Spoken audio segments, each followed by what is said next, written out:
Invitation du SMTI. Effectivement, on souhaitait vous inviter ce matin pour l'occasion du lancement du nouveau réseau des autocars interurbains pour les rails. La préoccupation de faire voyager les Calédoniens est une préoccupation constante. Donc effectivement, les autorités à l'époque avaient organisé ce premier service de voyageurs. Je vous laisse ça, Georges. Et par la suite, le service est plus ou moins organisé. Les premiers engins, c'était au moment de la démobilisation des matérialistes américains. Et le transport de passagers se faisait avec ces vieux GMC que les plus anciens d'entre vous connaissent peut-être. Dans l'histoire, vous connaissez le fameux réseau du SEA, ceux qui faisaient la côte Est, la côte Ouest. Et il fallait du temps pour venir jusqu'à Langley. On indique 12 heures pour relier Yingen à Nouméa. Entre Yingen et Pont-du-Laron, il fallait franchir Saint-Bac. Voilà. Et ce service-là, le transport de passagers, faisait aussi le service postal. Donc c'est supposé qu'on s'arrêtait quasiment partout, à chaque agence postale le long du réseau desservi par ce service, la SEA. En tout cas, c'est l'ambition que porte aujourd'hui le SMTI. Faire de telle sorte que ce besoin constant affiché par nos populations aujourd'hui soit pris en compte et que le service qu'on leur offre soit le mieux possible. De régularité, parce que c'est aussi les conditions d'un bien vivre de la population. Quand on va à droite à gauche pour ses besoins, quand il faut scolariser ses enfants, ou même tout simplement quand il faut se déplacer pour aller du domicile à son lieu de travail. Je dis souvent que le transport, c'est aussi un mode d'insertion économique. Parce que quand on a les transports, les choses sont beaucoup plus faciles, beaucoup plus aisées. Sécurité, parce qu'on ne peut pas, en tout cas, les responsables de ce pays ne peuvent pas voir les accidents et laisser les bras cassés. On ne peut pas rien faire sur le sujet. Et Dieu sait que quand c'est un véhicule léger qui a un accident, voilà, ça concerne 3, 4, 5 personnes au maximum, mais quand c'est un bus, alors on a des gros soucis. Voilà.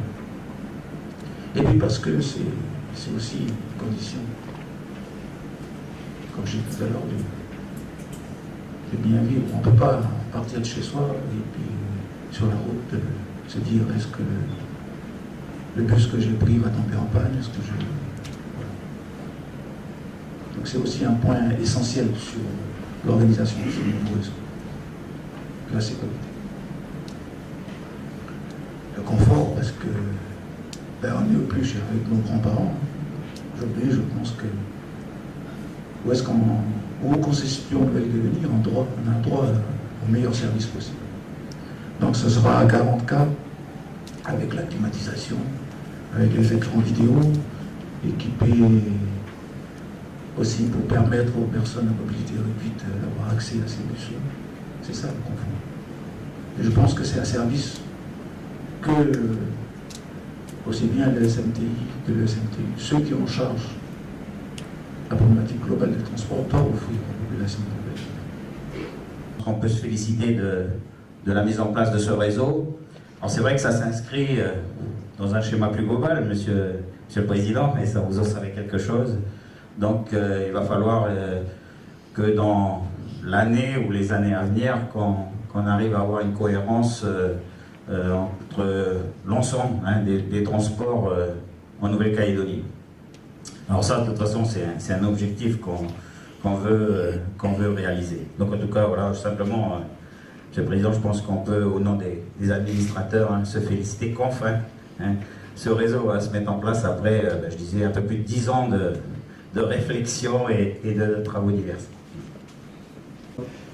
Oui, merci Gilbert. C'est important pour nous, la réflexion commune. Alors on a la chance avec Georges d'être administrateur dans les deux syndicats et du coup de pouvoir avoir une visibilité sur ce qui fait le transport sur l'ensemble du territoire.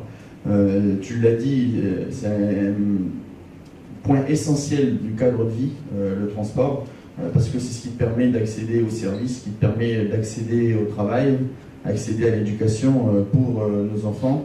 Et c'est important pour nous, sur l'urbain, donc de regrouper Car Sud, Carouilla et le transport scolaire, et d'en faire progressivement un réseau moderne, d'améliorer nos procédures de travail, et d'avoir une réflexion à court terme qui permette de vraiment lier les deux réseaux pour que, alors ça ne va pas se faire demain, mais dans les années qui viennent, une personne qui vient de Yingen et qui veut se rendre à Lansvata, avec le même ticket, elle pourra faire l'ensemble du trajet, elle aura juste à changer de transporteur au bon endroit. Et ça, c'est des choses sur lesquelles on travaille déjà aujourd'hui, et il faut continuer avec nos techniciens je dirais, à calibrer nos services pour pouvoir arriver rapidement à cette méthode de fonctionnement.